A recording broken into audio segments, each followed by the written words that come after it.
Shalom, senang sekali dapat berjumpa kembali dalam program Bible Study Online CK7, di mana hari ini kita akan memasuki kitab yang baru.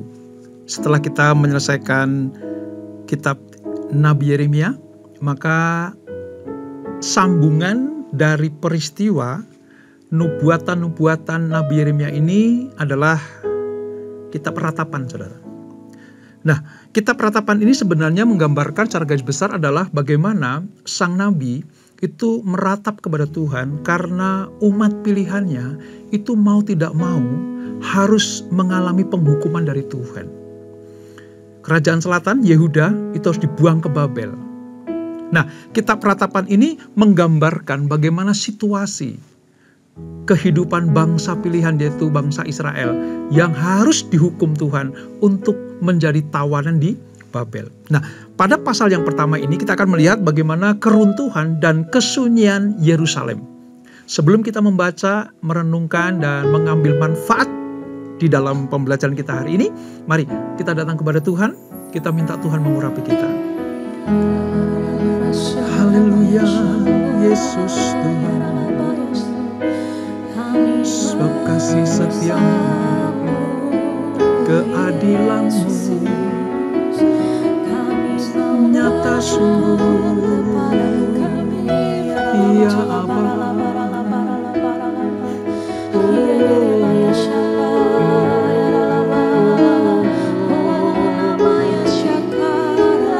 Yesus, Allah yang perkasa.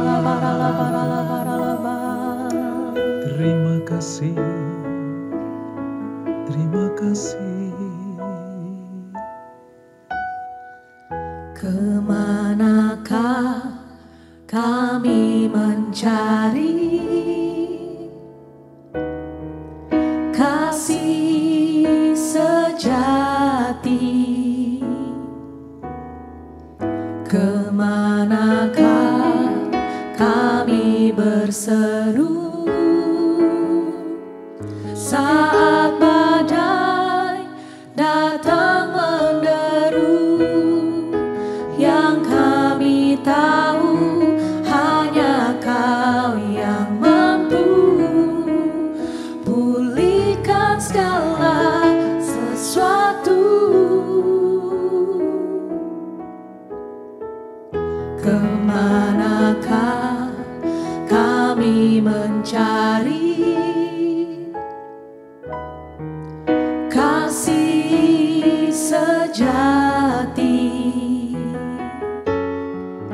Kemanakah kami berseru saat badai datang menderu? Yang kami tahu hanya Kau yang mampu pulihkan segala sesuatu. Kami perlukan keajaiban-Mu, kami butuhkan sentuhan tangan-Mu. Kami tak dapat jalan sendiri, kami perlu Kau Tuhan.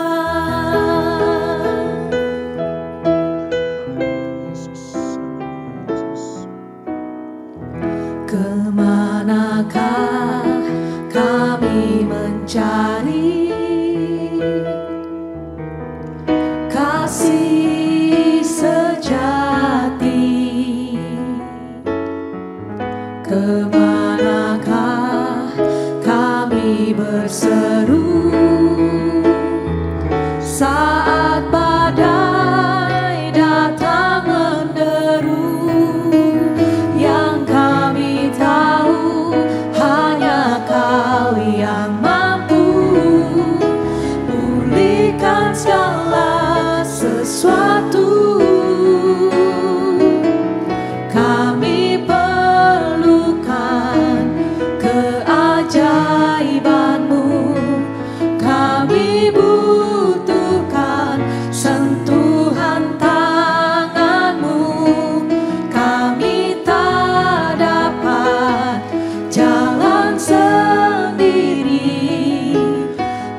perlu Kau Tuhan,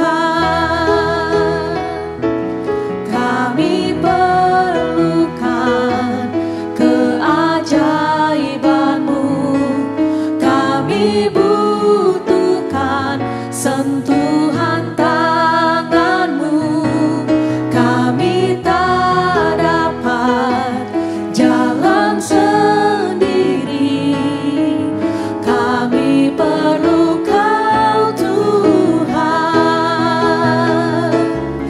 kami perlukan keajaiban-Mu, kami butuhkan sentuhan tangan-Mu, kami tak dapat jalan sendiri, kami perlu Kau Tuhan, kami perlu Kau Tuhan,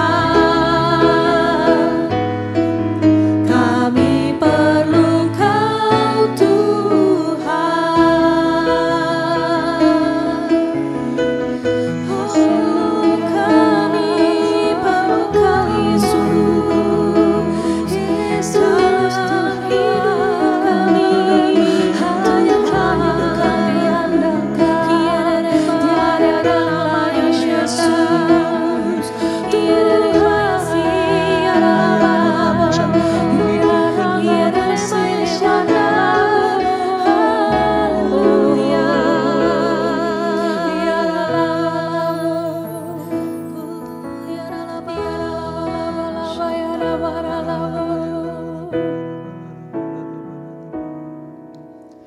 Yesus, hanya Kau yang kuandalkan, melebihi siapapun juga. Yesus, hanya Kau yang ku percaya, di setiap waktu tiada lain yang ku andalkan selain Kau. Yesus, hanya Kau yang ku andalkan, melebihi siapapun juga. Yesus, hanya Kau yang ku percaya, di setiap waktu tiada lain yang ku andalkan selain Kau. Yesus, hanya Kau yang ku andalkan, melebihi siapapun juga. Yesus, hanya Kau yang ku percaya, di setiap waktu tiada lain yang ku andalkan selain Kau, tiada lain yang ku andalkan selain Kau, tiada lain yang ku andalkan selain Kau, Yesus. Haleluya Yesus, haleluya. Ini nyanyian iman kami, nyanyian pengharapan kami ya Tuhan, bahwa di luar Engkau kami tak dapat melakukan apapun juga. Kami sadar kami manusia yang penuh dengan kesalahan dan kelemahan. Itulah sebabnya kami perlu bersandar kepada Engkau. Sebab hanya Engkaulah pribadi yang mengerti kehidupan kami, pribadi yang tahu setiap keberadaan anak-anaknya. Terima kasih Bapa, kami mengucap syukur atas anugerah-Mu, kebaikan-Mu, kasih setia-Mu, dan keadilan-Mu. Dengan demikian, kami menjalani hari-hari kami seturut dengan kehendak-Mu.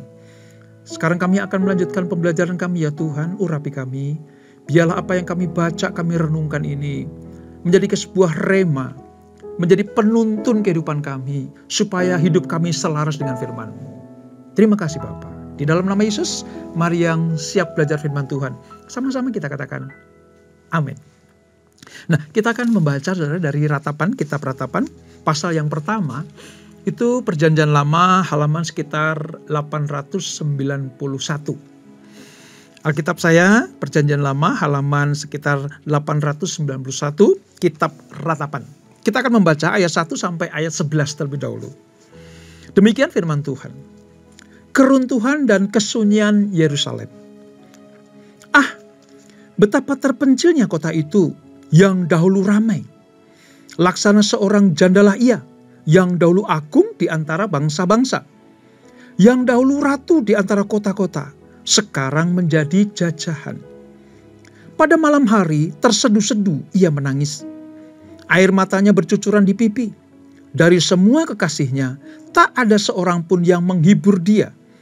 Semua temannya mengkhianatinya, mereka menjadi seterunya. Yehuda telah ditinggalkan penduduknya karena sengsara dan karena perbudakan yang berat. Ia tinggal di tengah-tengah bangsa-bangsa, namun tidak mendapat ketentraman. Siapa saja yang menyerang dapat memasukinya pada saat ia terdesak. Jalan-jalan ke Sion diliputi duka cita, karena pengunjung-pengunjung perayaan tiada. Sunyi senyaplah segala pintu gerbangnya. Berkeluh kesahlah imam-imamnya. Bersedih pedih darah-darahnya, dan dia sendiri pilu hatinya. Lawan-lawan menguasainya, seteru-seterunya berbahagia. Sungguh, Tuhan membuatnya merana karena banyak pelanggarannya. Kanak-kanaknya berjalan di depan lawan sebagai tawanan. Lenyaplah dari putri Sion segala kemuliaannya. Pemimpin-pemimpinnya bagaikan rusa yang tidak menemukan padang rumput. Mereka berjalan tanpa daya di depan yang mengejarnya. Terkenanglah Yerusalem pada hari-hari sengsara dan penderitaannya, akan segala harta benda yang dimilikinya dahulu kala. Tak kala penduduknya jatuh ke tangan lawan dan tak ada penolong baginya. Para lawan memandangnya dan tertawa karena keruntuhannya. Yerusalem sangat berdosa, sehingga najis adanya. Semua yang dahulu menghormatinya sekarang menghinanya, karena melihat ketelanjangannya. Dan dia sendiri berkeluh kesah dan memalingkan mukanya. Kenajisannya melekat pada ujung kainnya. Ia tidak berpikir akan akhirnya, sangatlah dalam ia jatuh. Tiada orang yang menghiburnya. Ya Tuhan, lihatlah sengsaraku, karena si seteru membesarkan dirinya. Si lawan mengulurkan tangannya kepada segala harta bendanya. Bahkan harus dilihatnya bagaimana bangsa-bangsa masuk ke dalam tempat kudusnya. Padahal Engkau ya Tuhan telah melarang mereka untuk masuk jemaah-Mu. Berkeluh kesah seluruh penduduknya, sedang mereka mencari roti. Harta benda mereka berikan ganti makanan untuk menyambung hidupnya. Lihatlah ya Tuhan, pandanglah betapa hina aku ini. Nah saudara, apa yang kita baca dari 11 ayat ini, dari pasal yang pertama, kita melihat sudah mendapat gambaran bagaimana penulis kitab Ratapan dalam hal ini adalah Yeremia, saudara. Sedang mengungkapkan tema besar dari kitab Ratapan ini. Temanya adalah kesusahan yang sekarang dan harapan masa depan. Seluruh kitab Ratapan isinya tentang keluh kesah. Sang nabi meratap. Ini penulisnya Yeremia, saudara. Meratap karena apa? Dengan matanya sendiri melihat bagaimana penghukuman Tuhan itu betul-betul terlaksana. Ketika bangsa Israel, dalam hal ini kerajaan selatan yaitu Yehuda, menyakiti hati Tuhan, membelakangi Tuhan, mencari ilah-ilah lain sebagai kekuatan. Sehingga Allah murka, Allah marah sekali. Mau tidak mau, keadilannya harus ditegakkan. Nah, peristiwa kitab Ratapan ini saudara, diperkirakan ditulis pada tahun 586 sampai 585 sebelum Masehi. Kitab Ratapan ini masuk dalam sebuah kitab gulungan namanya. Ini bersama-sama dengan kitab Rut, Ester, Pengkhotbah, dan Kidung Agung merupakan bagian dari kitab gulungan. Ratapan ini ditetapkan untuk dibacakan oleh bangsa Yahudi setiap kali mereka merayakan atau memperingati, tepatnya sih memperingati, mengingat kembali bagaimana penghancuran kota Yerusalem. Dan pada zaman sekarang ini, setiap sekitar bulan Juli, mereka membaca kitab ratapan ini. Tujuannya apa? Untuk mengingat kembali bagaimana Tuhan Allah mereka, Allah Israel itu, Allah yang penuh kasih, namun adil. Kasihnya melindungi umat pilihan. Kasihnya membela umat pilihan. Kasihnya memberkati umat pilihan. Tetapi kalau umat pilihan itu melakukan pelanggaran, dosa, pengkhianatan kepada Tuhan, mau tidak mau keadilan Tuhan harus dilaksanakan. Nah, kitab ratapan ini menggambarkan bagaimana keadilan Tuhan itu dinyatakan.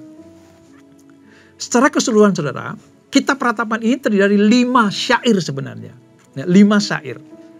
Isinya berupa ratapan atas jatuhnya Yerusalem ke tangan tentara Babel.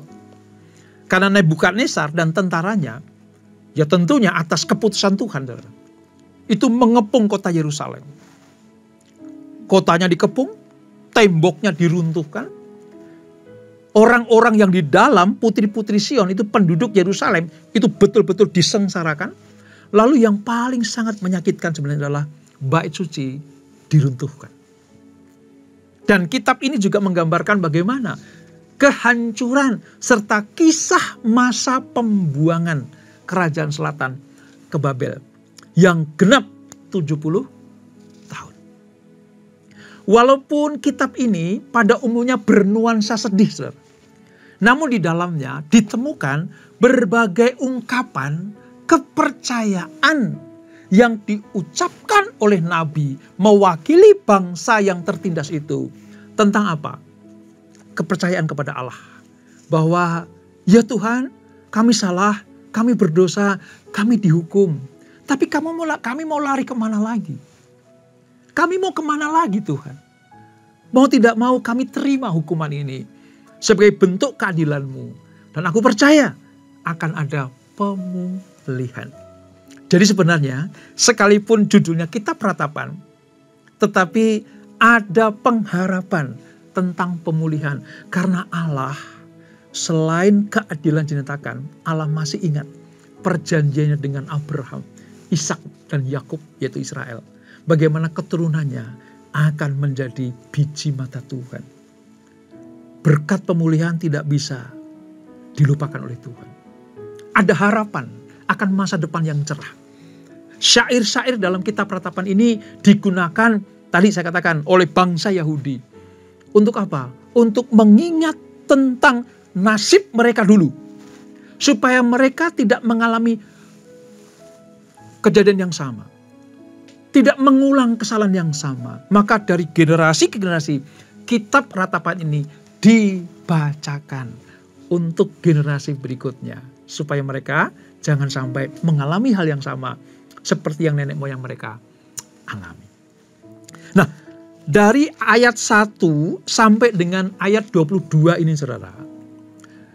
Secara ringkas saya sampaikan begini. Yeremia melukiskan adanya kesunyian yang mencekam karena suasana duka. Yeremia mengungkapkan ada penderitaan, rasa malu, kesunyian, sepi. Kota yang pernah hiruk pikuk, kota yang pernah agung dan mulia itu, tiba-tiba mengalami hal yang drastis sekali, yaitu ditinggalkan. Bukan hanya oleh penduduknya, tetapi orang-orang atau bangsa-bangsa yang pernah berduyun-duyun datang ke Yerusalem, meninggalkan kota suci ini. Kejayaan negeri yang dahulu dikenal, dihormati oleh bangsa-bangsa, sekarang tinggal puing-puing penderitaan. Bukan hanya itu, kelaparan dan kematian. Ini betul-betul menjadi sebuah kota yang penuh dengan tragedi kehidupan. Kota Yerusalem dan bait Allah hancur total. Raja-raja dan para pangeran dibunuh. Yang masih hidup ditawan. Umat Tuhan mengalami penghinaan daripada musuh-musuhnya. Bangsa-bangsa yang tadinya berteman dengan mereka sekarang acuh tak acuh. Bahkan mencibir nasib mereka. Dengan sangat jelas, dengan sangat terbuka, Yeremia betul-betul mengungkapkan situasi dan kondisi Yerusalem yang sudah tidak bisa menjadi tempat yang indah, tempat tujuan orang-orang untuk datang, beribadah, memuji dan menyembah Tuhan. Tragis, sangat-sangat tragis. Tapi ini semua terjadi karena dosa yang telah dilakukan oleh bangsa Yehuda. Ayat 8, saudara. Perhatikan ayat 8. Yerusalem sangat berdosa sehingga najis adanya. Ini kan tragis, saudara. Yerusalem itu kan kota suci, kota Allah. Tempat kediaman Allah pada zaman apa? Pada zaman Salomo mendirikan bait suci. Tetapi dikatakan ini kota sangat berdosa dan najis. Jadi sangat ironis, tempat di mana Allah tinggal pada waktu itu. Tempat di mana bangsa-bangsa datang berduyun-duyun untuk berdoa.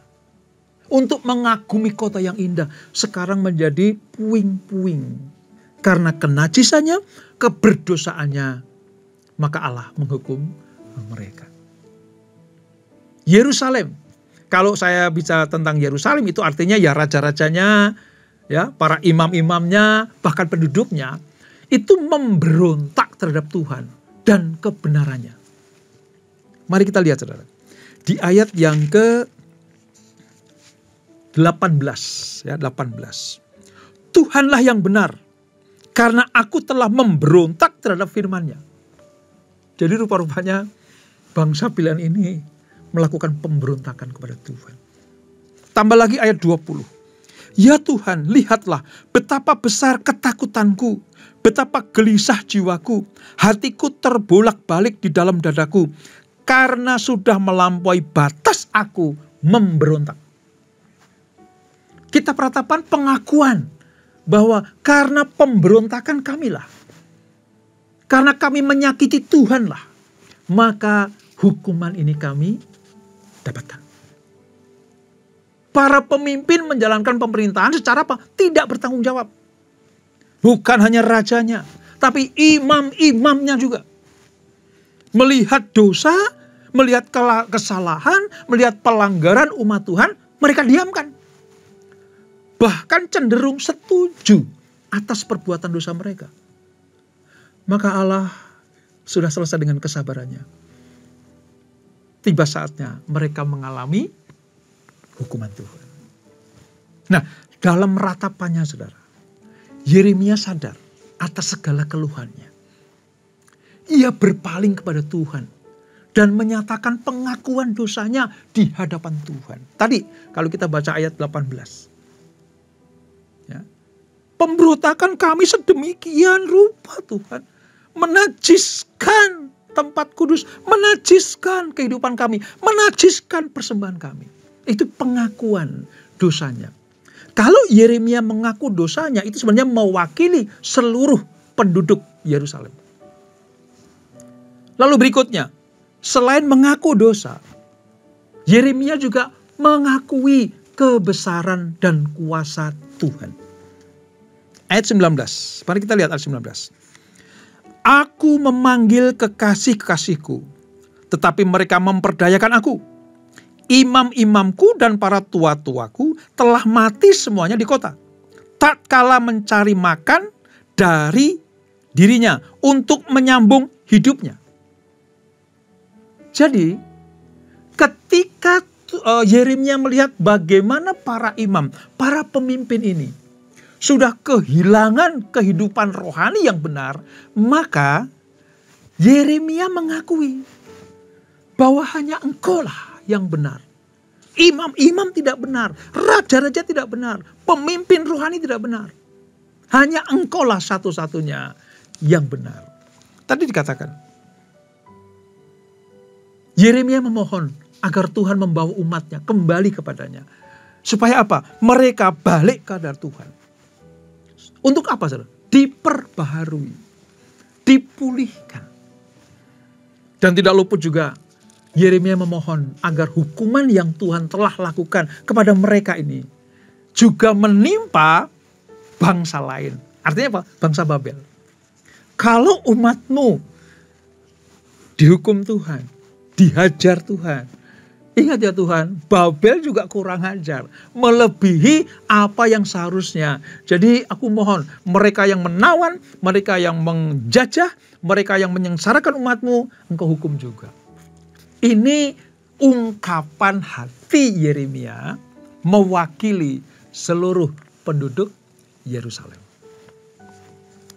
Saudara, tadi saya katakan, kerajaan selatan, Yehuda, ibu kota Yerusalem, itu dulu luar biasa jayanya.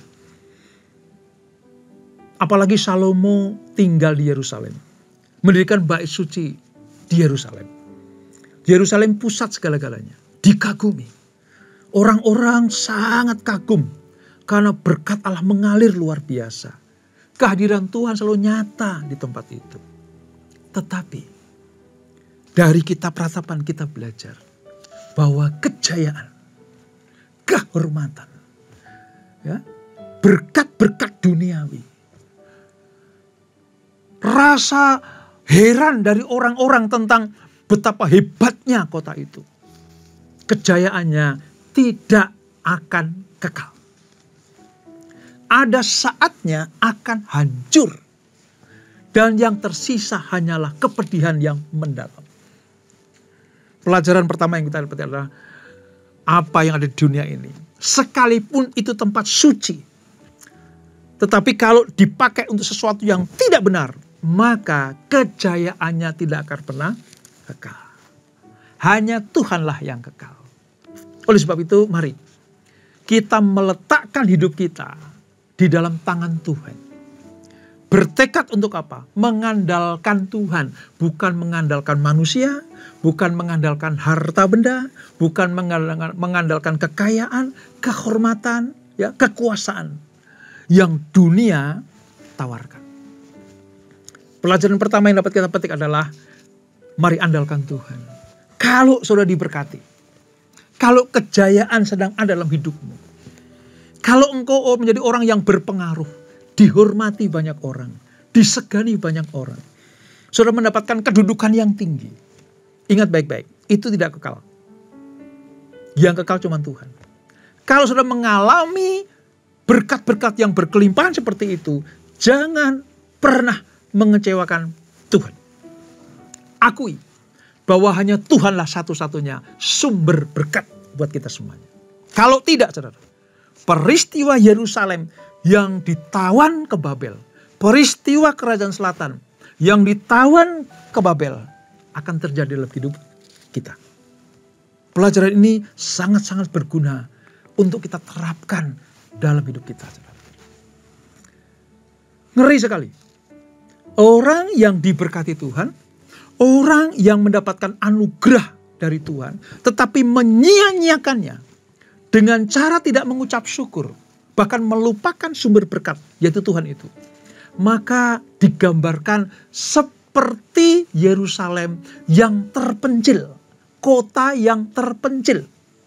Betapa terpencilnya kota itu, saudara. Tadi ayat 1, saudara. Ungkapan dari penulis kitab Ratapan, yaitu Yeremia, mengungkapkan kesedihannya yang mendalam atas peristiwa itu. Yang tragis kan bukan hanya Tuhan meninggalkan mereka, saudara, tetapi sahabat-sahabat, orang yang dulu mungkin pernah mengenyam kebaikan Yerusalem, bangsa-bangsa lain yang mungkin dompleng berkat yang diterima oleh orang Israel, itu menjauhi. Bukan hanya menjauhi, bahkan bertepuk tangan. Atas apa? Atas penghukuman yang terjadi. Hal inilah yang membuat betapa pedihnya hati Yeremia. Betapa pedihnya bangsa Israel. Betapa pedihnya umat pilihan Tuhan ini.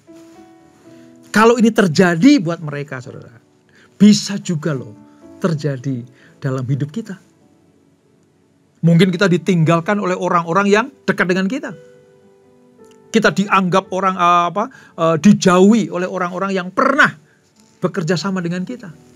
Bahkan mereka bertepuk tangan atas kejatuhan anak-anak Tuhan. Makanya saya ingatkan sekali lagi, jangan sampai hal ini terjadi. Kita belajar. Ayo, kalau masa-masa kehidupan kita seolah-olah sama seperti peristiwa yang terjadi bagi bangsa Yehuda atau kerajaan Yehuda ini. Sedang dihukum Tuhan, sedang berdiam diri, diminta Tuhan untuk berdiam diri. Mari, jangan lari, saudara.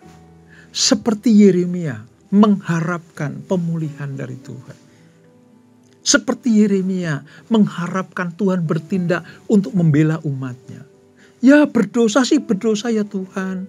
Engkau hukum monggo silahkan. Tapi ingat mereka bangsa pilihan. Demikianlah kita, saudara. Kalau sedang dididik Tuhan. Kita sedang mungkin ya, dalam tanda petik ini, suruh berdiam diri karena pelanggaran kita. Jangan lari dari rancangan Tuhan. Jangan mencari jalan keluar di luar Tuhan. Tetap setia. Kalau bangsa Yehuda, kerajaan selatan perlu 70 tahun. Mereka dijajah atau mereka ditawan ke Babel. Itu waktu yang genap. Saya berdoa. Jangan sampai itu terjadi, saudara. Pembelajaran kita hari ini mengingatkan kita. Ayo setia sama Tuhan. Kalau ada pelanggaran yang dinyatakan oleh para nabi, para hamba-hamba Tuhan kepada kita, ya, kita sadari. Jangan keraskan hati. Jangan keraskan hati. Rendahkan hati kita untuk mau dibentuk menjadi bejana yang indah. Seorang penjunan, pembuat gerabah, saudara, itu tanah liat itu betul-betul dibentuk ya, mulai dibanting-banting, ya, diputar-putar, dibakar. Kalau kurang bagus dibanting lagi, ya, dibentuk lagi seperti seorang penjunan yang sedang merangkai atau membuat sebuah bejana yang indah. Memang sakit, memang penuh penderitaan, tapi nanti akhirnya Tuhan akan memberikan pemulihan, kemuliaan akan dikembalikan. Tepat 70 tahun. Bangsa Israel dikembalikan ke Yerusalem. Nanti akan kita pelajari bagaimana cara Tuhan mengembalikan itu. Demikianlah kita kalau kita bertobat, menyerahkan hidup kepada Tuhan, maka pemulihan akan terjadi. Tetap setia sama Tuhan. Jangan lari dari didikan Tuhan. Beribadah dalam takut akan Tuhan. Melayani dalam takut dan gentar kepada Allah. Hormati Tuhan dalam segala aspek kehidupan kita. Maka Tuhan pasti memulihkan kita. Dan itulah ratapan pasal yang pertama. Kita berdoa. Bapak, terima kasih untuk pelajaran hari ini. Dari kitab ratapan pasal yang pertama kami belajar bagaimana bangsa pilihan itu mengalami keruntuhan, penindasan, bahkan penawanan ke Babel. Oleh karena mereka berdosa di hadapan Tuhan, najis di hadapan Tuhan. Kami belajar, kalau Tuhan sudah hilang kesabaran, sudah selesai pada taraf batas-batas kesabaran, maka keadilannya pasti akan dijatuhkan. Seperti yang terjadi bagi bangsa Yehuda ini. Kami belajar, supaya kami ketika kami dididik Tuhan, ditegur Tuhan lewat apa saja, lewat firman Tuhan, lewat hamba Tuhan, lewat peristiwa-peristiwa yang ada. Kami merendahkan hati kami, supaya kami dibentuk Tuhan menjadi bejana kembali. Toh misalnya kami sedang dalam tahap dihukum Tuhan, kami tetap tidak akan lari kemana-mana. Kami mau bersimpuh di hadapan Tuhan, supaya pemulihan itu terjadi. Kalau bangsa Israel 70 tahun baru dipulihkan, kami rindu, kami mengalami pemulihan. Mari Tuhan, jamah kami, urapi kami, ampuni kami, ampuni dosa pelanggaran kami, supaya kami sebagai orang-orang yang berkenan kepada Tuhan. Berkati anak-anakmu, berkati kami semuanya. Sebelum kami tinggalkan acara ini, kami siapkan hati kami terima berkat yang daripadamu.